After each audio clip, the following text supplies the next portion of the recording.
conectar a alguien, ¿bien?, a un grupo de sujetos conscientes de sí mismos, porque de última decís, bueno, tomo decisiones por las plantas y hago derechos sobre las plantas, pero las plantas no son conscientes, entonces no le puedo opinar a la planta qué se siente ser planta. Pero si estás tomando un conjunto de decisiones que tienen un impacto científico-tecnológico sobre un cuerpo de sujetos que son conscientes, que pueden hablar, que pueden emitir opiniones, pero no les permitís emitir sus opiniones o evaluar, eso es claramente irresponsable. ¿Hicieron una decisión para eliminarlos? ¿Hicieron una decisión para eliminarlos? O sea, no te importa qué es lo que piensan. Y deja ser, sigue siendo irresponsable, no refuerza mi argumento. Si lo haces con conciencia de que lo va a perjudicar, sigue siendo irresponsable. O sea, me estabas dando la razón, tu meta era que yo tenga razón. ¿Ah? No, vos tenés que decir que sí, profe, querido, es lo más grande que hay. Si usted no tiene razón, se me cae el mundo a pedazos. Bueno, Fox-Keller.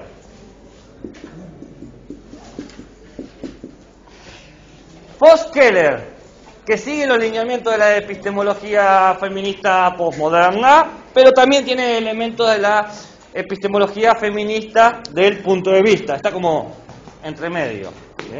¿Cómo es entre medio? Así. Dice Fox-Keller que se tiene que distinguir dos cosas.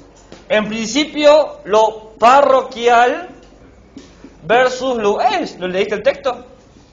¿O te seguí el esquema que hice ayer y no lo terminé de hacer? Y, por otro lado, ¿qué puse en el esquema de ayer? Ah, no lo puse. Bueno, la cultura científica. Empecemos con lo primero, lo parroquial versus lo universal. Lo parroquial versus lo universal. Lo que dice Fox-Keller es que la ciencia se ha ocupado de crear un mito desde que surge en la modernidad, que es el mito de que la ciencia tiene un proyecto único, ¿no? Hay un proyecto único. ¿Qué quiere decir que hay un proyecto único? Quiere decir que todas las ciencias, la química, la matemática, la geografía, la economía, etcétera, tienen la misma meta: ofrecerle al humano el conocimiento necesario. Y dice Fox-Keller, eso es más mentira que otra cosa, porque cada ciencia tiene sus propias metas. Por ejemplo, ¿qué pasó acá? Bien. Por ejemplo, el hecho de que cada ciencia quiere ser tomada como la principal ciencia. Vean a la física. Por años, la física se consideró como el ejemplo de ciencia. Usted quiere hacer ciencia, pues tiene que tener el mismo peso que la física. Después, la física fue corrida y apareció la biología. Usted quiere hacer ciencia, pues su peso tiene que tener el mismo peso que la biología. Por eso hoy en día el problema de los cuerpos y de lo biológico es tan importante, porque la ciencia se hace acorde a los criterios biológicos, no físicos. ¿Bien? Y quién sabe, quizás dentro de unos años aparezca, qué sé yo, usted quiere hacer ciencia, tiene que hacer ciencia como lo hace, ¿qué puede ser? La filosofía, ya le pasó el momento la filosofía. La filosofía fue la primera que dijo se hace ciencia como yo digo, y así le fue. Todo lo que dicen se hace ciencia como yo digo les va mal. ¿A quién le podría tocar? La química no, porque está cercano a la biología. Quizás no, la astrofísica es con la física. Quizás me lo imagino más con la política, ¿no? Como que está ahí luchando con la biología, ¿no? Hay como un lugar, o la psicología, ¿no? Hay como unos puntos ahí en conflicto. Bueno, entonces dice, dejar de pensar que la ciencia está siempre de acuerdo consigo y que todas las ciencias trabajan en concordancia y todas buscan proveer este proyecto único, que encima te lo muestra como trascendental, que va más allá de los individuos, que no importa este científico sino toda la humanidad, y que por lo tanto como importa la humanidad es algo objetivo. Y dice Fox-Keller, eso es un engaño, la ciencia no es trascendental, la ciencia está siempre ubicada en un contexto, en un momento, siempre está situada. Es imposible pensar una ciencia fuera de su lugar. Yo sé que ustedes la mayoría, quizás algunos sí, no manejan, porque no tienen la obligación, por eso digo que no manejan lo que son los conceptos de historia de la ciencia. En la historia de la ciencia se ha demostrado hace mucho que cada ciencia utiliza el lenguaje de su época. ¿Bien? Por eso, si vos tenés una época caracterizada por ejemplo, sesgos y prejuicios raciales, casualmente la ciencia se presenta sesgada y racial, ¿no? Eso ya está firmemente demostrado, no hay manera de anular los hechos históricos. Entonces lo que va a decir es que en vez de seguir haciendo una ciencia universal, hay que hacer una ciencia parroquial. Parroquial no en el sentido de que hay que hacer ciencia en la iglesia o en la parroquia. Parroquial en su sentido original de la palabra, no en el sentido cristiano, en el sentido original de la palabra, que quiere decir localizado, ¿no? Lo parroquial es un lugar donde se reúne gente. Esa es la parroquia, ¿no? Fuera de el sesgo judeo-cristiano que puede tener la palabra, parroquial significa eso, lugar donde se junta gente con intereses comunes para resolver problemas comunes. Lugar donde se reúne gente con intereses comunes para resolver problemas comunes. Lugar donde se juntan personas con intereses comunes para resolver problemas comunes. Dicho eso, no quiero que nadie me pregunte qué significa parroquial, porque nos vamos a encontrar diferencias. ¿Te olvidaste? Y vas a tener que escuchar el audio después. Siempre, yo grabo todas las clases. Cada vez que termino de dar todo el tema, lo subo completo para que lo puedan escuchar si es que quieren. ¿A dónde lo subo? Al universo.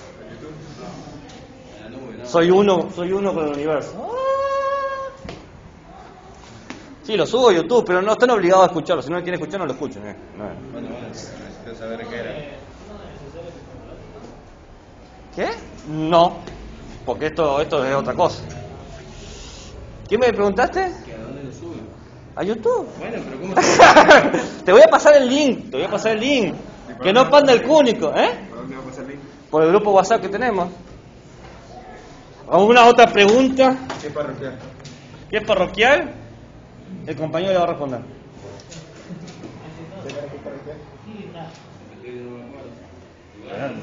¿Y qué comprendiste? Donde se reúne un grupo de gente. Muy bien. Por lo tanto, lo parroquial supone también algo subjetivo, pero subjetivo en el sentido de lo subjetivo compartido. Todos nosotros tenemos un problema en común, que no quiere decir que todas las personas tengan el mismo problema, ¿no? Como por ejemplo los grupos de WhatsApp que hacen muchas compañeras y muchas mujeres, que son sistemas de seguridad cívica. ¿Cómo son esos? Llegué sana y salvo a la casa, ¿no? Quizás hay gente que no los conoce, pero existen esos grupos de WhatsApp que son simplemente para decir no me violaron en el camino. Uno diría no es necesario. Bueno, quizás no es necesario para tu forma de vida, para tus intereses y para tus problemas, pero sí es parte de un grupo específico. Y esa parroquia es una parroquia virtual, WhatsApp, que es un grupo, un lugar en común, donde gente con intereses comunes tratan de resolver problemas comunes, ¿no? Y ahí tienen un ejemplo claro. Pero ustedes no están para que yo les haga política o sociología sobre el feminismo, sino para que les hable sobre epistemología feminista. Por lo tanto, les voy a dar un ejemplo de un lugar común, de problemas comunes de la ciencia. Ejemplo, un laboratorio. Un laboratorio es una parroquia porque se juntan gente formada, ¿no? En disciplinas similares, no tienen que ser todos de la misma disciplina, pueden ser médicos, químicos, biólogos, cristógrafos. El cristógrafo es el que estudia los cristales, ¿no? ¿Bien?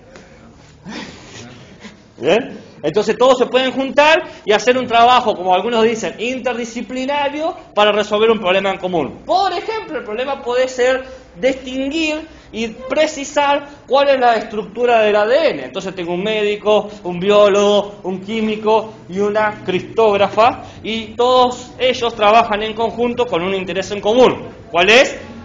Describir y resolver cuál es la estructura del ADN. Y está meta que te trabaja, y es más, puede ser que haya otra parroquia a 10 kilómetros de distancia que haga lo mismo que vos, Es decir, otro laboratorio con otro grupo de trabajo que tengan los mismos intereses y los mismos problemas. Por ejemplo, resolver la estructura del ADN. Y tal es así que las parroquias compiten. ¿Quién es la primera parroquia que va a resolver la estructura del ADN? ¿Bien? Entonces, lo que dice Keller, obvio que no todos los laboratorios de todo el mundo no tenían como meta resolver la estructura del ADN. Todas las parroquias tienen sus propios objetivos. A veces coinciden entre sí y a veces no. Si entendemos eso, vamos a entender por qué la ciencia tiene tanto éxito. Porque la ciencia no tiene un proyecto único en común, tiene múltiples proyectos. Una cantidad bastante grande de proyectos. Puede ser resolver la estructura del ADN, ver cómo se replica un virus, ver cómo se puede curar el cáncer, ver cómo la mosca de la fruta se reproduce en la pera, porque quizás hasta lo más insulso y tonto puede terminar sirviendo. El poder de la ciencia no puede ser el de una meta en común. Ya la teología cayó en eso cuando quiso demostrar su poder con una sola meta, que era demostrar a Dios, y así le fue. Ya la filosofía cayó cuando quiso encontrar la verdad, y así le fue. La ciencia no tiene un único proyecto, tiene múltiples proyectos desarrollados en múltiples parroquias. Lo cual es un poco lo que sucede en la vida real. Todos sabemos que hay universidades, laboratorios, institutos privados que desarrollan múltiples proyectos de investigación. ¿Sí o no? Sí. Buenísimo. Entonces su mirada triunfó al final. Entonces su mirada triunfó al final, de que proponía esto de sacar lo universal de lo parroquial y volverlo parroquial. Me confunde la palabra triunfó. ¿Cuál es el sujeto? Superpuso. O sea, logró que su idea se llevara a cabo. ¿Foxheller? Sí. No, Foxheller está haciendo una descripción. Ah. Dice que es un mito eso de que... El mito, pasa que esto es que la mayoría de la gente, si vos le preguntás a alguien en la calle, ¿qué hace la ciencia? Y la ciencia es como que trabaja todo junto. Y ese es un mito, no es así. Ah, cambia la definición, logra cambiar la definición.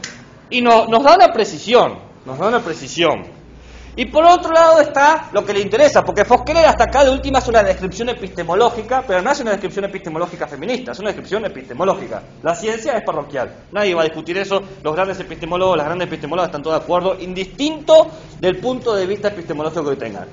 Lo que importa, el aporte de Foxheller está aquí. Dice que lo que hay que hacer es legitimar los elementos de la cultura científica que han hecho las mujeres. Legitimar los elementos de la cultura científica que han hecho las mujeres. ¿Por qué? Y acá aparece una palabra que seguramente lo van a ver en el texto, que tiene que ver con el impulso. ¿Los elementos?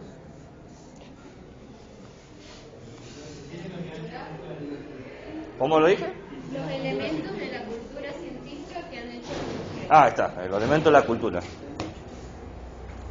Es que yo no digo la frase y la idea la puedo repetir, pero no literalmente.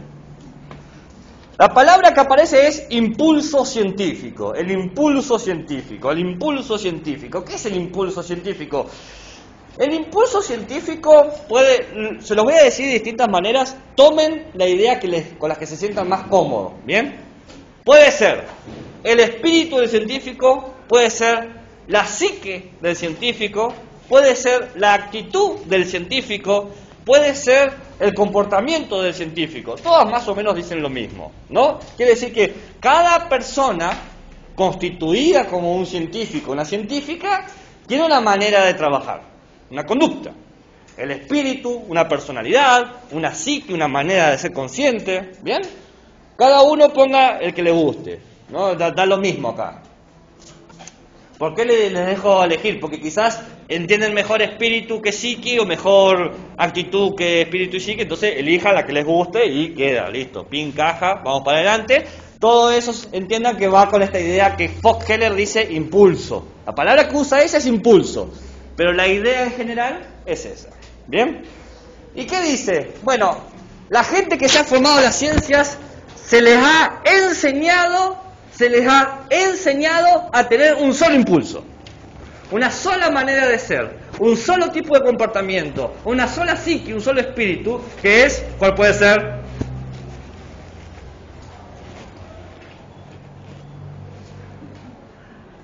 el mismo problema? No. ¿Cuál puede ser? ¿Resolver los problemas de la humanidad? No.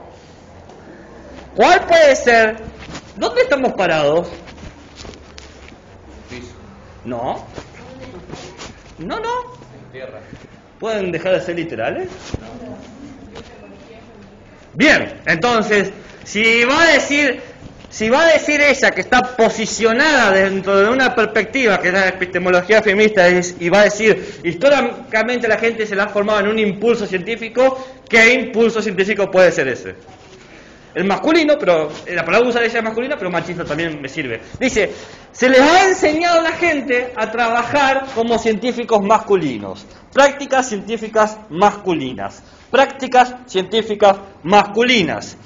Y ustedes me dirán, ¿cómo es la práctica científica masculina?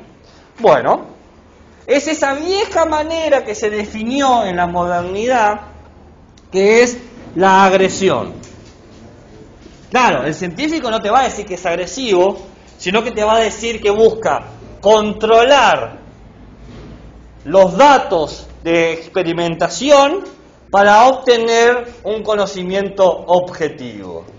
Pero la idea de controlar es que vos podés de alguna manera dominar, maniatar, manipular, subsumir a la naturaleza. Es decir, la única manera de producir conocimiento es controlando aquello que se quiere conocer. Y eso es agresivo. Porque ¿qué pasa si justo queremos conocer un cuerpo que nos puede responder, que es consciente, que te hace una devolución?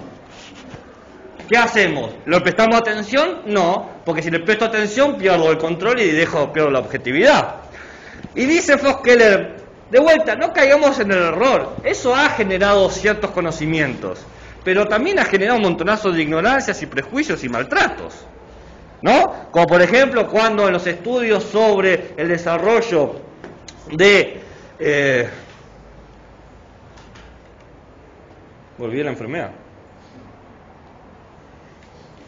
En 1940, un laboratorio agarra a un grupo de afrodescendientes que tenían la enfermedad... No, era como lepra. Digamos que es lepra, pero no, esa pongan entre comillas porque no estoy seguro. 1940, en Estados Unidos, agarran a unos afrodescendientes con, digamos, lepra. No, ya me va a salir. ¿Y qué hacen? Los encierran para ver cómo evoluciona la enfermedad. ¿Entienden lo que estoy diciendo? O sea, encierran a gente con una enfermedad y dicen, bueno, a ver, así vemos todas las etapas de esta enfermedad, digamos que es lepra. ¿Por qué hacen esto? Y sí, porque estaban controlando y obteniendo datos objetivos. Y sí, el conocimiento que se tuvo de la evolución de esa enfermedad fue trascendental. Pero ¿a qué costo? ¿A qué costo? ¿Bien? Entonces lo que está diciendo Foskeller es que nos han enseñado que la única manera de hacer ciencia es esa. Quizás esa forma sirve a veces, pero podemos encontrar otras maneras de hacer ciencia. Que por ejemplo no suponga un genocidio, que no suponga matar gente. ¿Se entiende lo que está diciendo? Y digamos, por ejemplo, una enfermedad que solo se puede estudiar en humanos, ¿cómo se podría hacer una experimentación en humanos? Y en principio lo que haría Foskeller sería darle voz a otras personas que no trabajen con ese impulso y seguramente te van a dar una perspectiva distinta.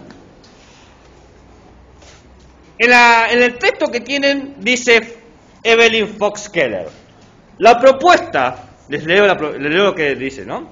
La propuesta no es invertir el orden, o sea, no es anular lo que se ha hecho, creando una nueva jerarquía, sino develar la acción de estas relaciones y exponer a una crítica radical la visión del mundo que despliegan estas categorías de género para dividir la trama de la vida y los pensamientos humanos en oposiciones binarias. Agresivo, pasivo, control, descontrol, objetivo, subjetivo. Dejar de creer que si no sos objetivo, sos subjetivo, o si sos pasivo, no podés ser agresivo ni nada. O sea, dejar de caer en la ilusión de que si no sos una cosa, sos la otra.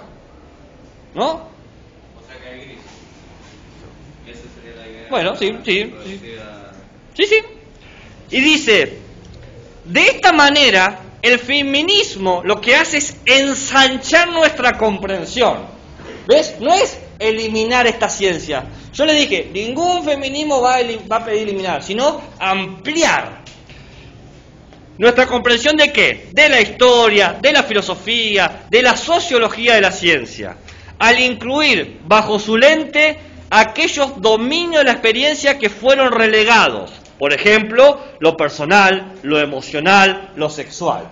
No se permitía, por ejemplo, pensar que quizás tu investigación estaba atravesada por tus emociones, ¿no? O por tu sexo, o por algo personal. Yo les doy otro ejemplo. ¿Saben que la paleontología como ciencia nace porque una mujer quería estudiar la biología y no la dejaban? ¿Por qué? Bueno, mujer, ¿no? Entonces, ¿qué hizo? Empezó a recolectar huesos que encontraba en la playa y los empezó... Sí, corre como viento. ¡Corre! No, no tenés que correr, Te tropezás y se cae.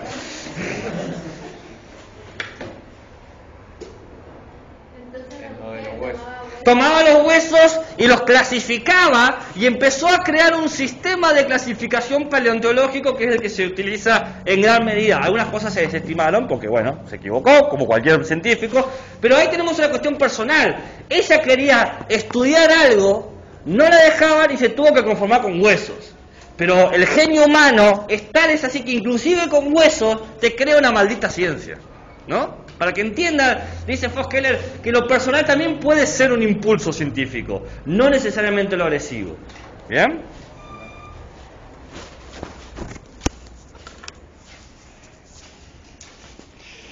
Bien. Para poder desprendernos de esto, para poder sacarnos la idea de que la única manera de hacer ciencia es con la visión de lo objetivo y poder permitirnos otras formas de hacer ciencia que también van a contribuir, de vuelta, es ensanchar, no reducir, esas son las palabras que utiliza Fox-Keller. Dice, tenemos que volver a lo que lo generó el debate ayer, el tema del discurso. Porque el discurso científico tiene una gran metáfora. ¿Saben lo que es una metáfora? Si yo digo metáfora, ¿saben lo que digo? A ver, denme un ejemplo de una metáfora. Bien, un punto. No. Yo la definición no tengo. No, no sería una metáfora, sino una locución. ¿Qué sería una metáfora? Explicar algo con otra cosa. Bien, va por ahí, pero la característica de la metáfora, ¿cuál sería? Siguiendo esa línea. Una alusión media irreal. No. Irreal. No. Se dice A es igual a B. Eso dice la metáfora, ¿no? Sí. Por ejemplo, te dice, tus dientes son como perlas.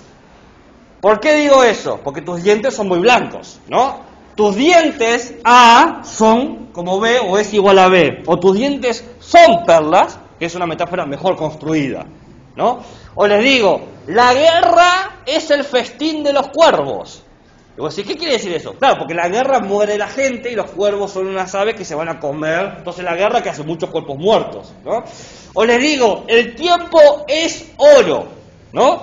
Vos decís, claro, todos sabemos que el tiempo no es oro. Pero cuando se dice el tiempo es oro, decimos tiempo, que es lo que dura, y oro algo valioso. Entonces el tiempo es algo valioso, digamos. Entonces la metáfora, el tiempo es oro, te refleja esa idea de lo valioso que es el tiempo. ¿Bien?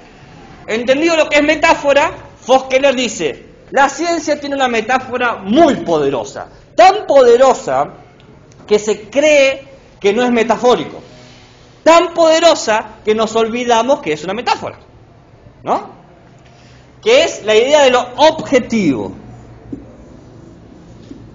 Lo objetivo, dice Fox-Keller, es una metáfora. El conocimiento es objetivo. Conocer es objetivar, ¿no? Esa es la metáfora. Y dice, eso es un engaño. Es una confusión. Porque lo objetivo para crear un objeto, porque objetivo ¿de qué viene? De la idea de objeto, ¿no? Supone que todo lo que existe lo tengo que reducir a un objeto. El tema es que no todo lo que existe puedo reducirlo como un objeto. Que era como lo que yo les comentaba ayer del problema de la definición de vida, que si yo defino vida de cierta manera, meto a cosas que no quiero meter y dejo cosas afuera que no quiero dejar. Con los objetivos pasa lo mismo. Si yo defino que la ciencia solamente estudia los objetos, hay cosas que me van a quedar afuera, hay cosas que me van a quedar adentro, o lo que está afuera lo voy a obligar a que se adapte a eso. Voy a utilizar el control, la violencia, para recortarlo y meterlo ahí a la fuerza. ¿Bien? Voy a generar un dominio. Voy a dominar a través de la violencia lo que sea necesario. Esta metáfora pasa que funciona muy bien. Hay que ser objetivo, hay que decir las cosas como son, ¿no? Esa idea todos la conocemos, no estoy diciendo nada que no hayan escuchado antes. O es la primera vez que escuchan la palabra objetivo, ¿no? No, es parte del discurso común. Los datos objetivos. Usted está siendo muy subjetivo, muy personal, tiene que ser objetivo ante esto, ¿no? Esa cuestión del objeto. La cuestión es que las personas no somos objetos, punto uno. Segundo dos, lo vivo no es objeto, ¿no? Entonces se genera un verdadero problema. ¿Qué hacemos cuando queremos estudiar lo vivo como objeto? Y bueno, le sacás la vida, lo despersonalizás. Entonces lo que dice Fox-Keller, que tenemos que resignificar esta metáfora. ¿Bien? Entender que la ciencia no es el dominio objetivo de la naturaleza. La ciencia no es el dominio objetivo de la naturaleza. ¿Qué no es la ciencia? Claro. Y pongo una nota al pie. No es que esta metáfora está mal. A veces esta metáfora sirve. El tema es que no es la única metáfora. No es la única forma de verlo. Lo voy a decir de otra manera. La idea de objetividad es un modelo que nos sirve para representar algo. Por ejemplo, ¿alguna vez han visto un autito Hot Wheels o un autito a escala? ¿No? ¿Qué es eso? Eso es un modelo de un auto mayor. Ese autito no vas a decir que es modelo de una casa, porque es un auto.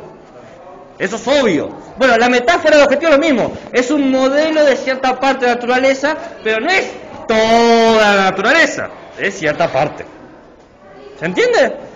Parece sencillo, pero por 500 años no se entendía así.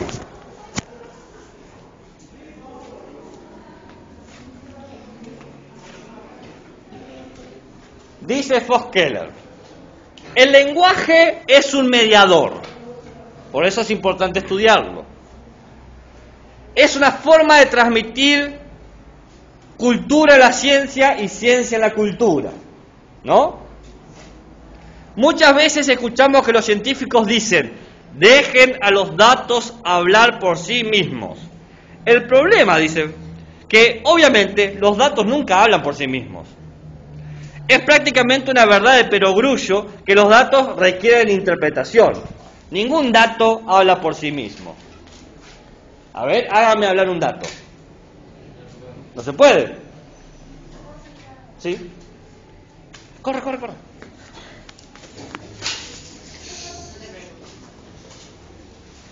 Es como un poder de X-Men que haces así con la gente. Para que una interpretación tenga un significado, para que sea inteligible para una persona, debe formar esa persona parte de la comunidad de la que habla. Una comunidad en la cual el significado de los términos y de la relación de esos términos aluden a una idea en común. En resumen, interpretar requiere un lenguaje común. Dice Fox-Keller, pero lo dice clarísimo, dice, cuando un científico dice, los datos hablan por sí mismos, cree que todos entendemos lo mismo de estos datos.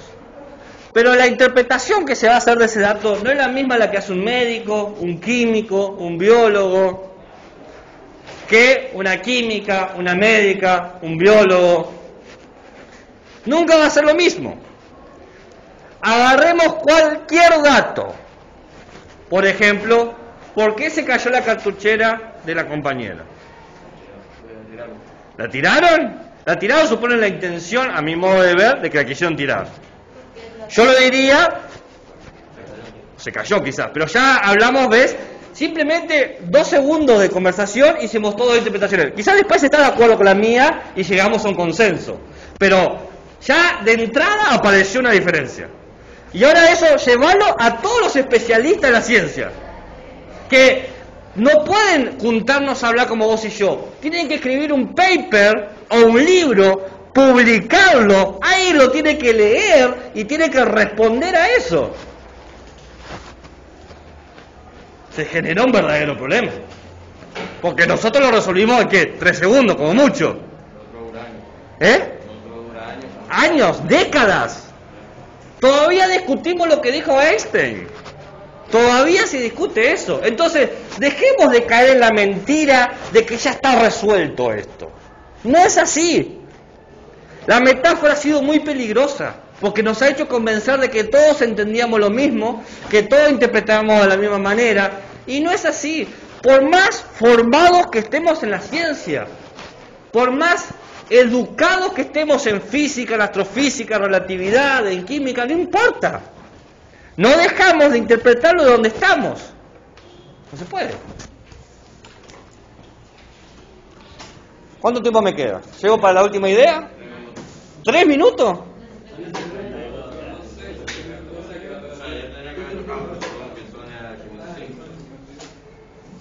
Están sacando los 5 minutos que damos ahí para el recreo.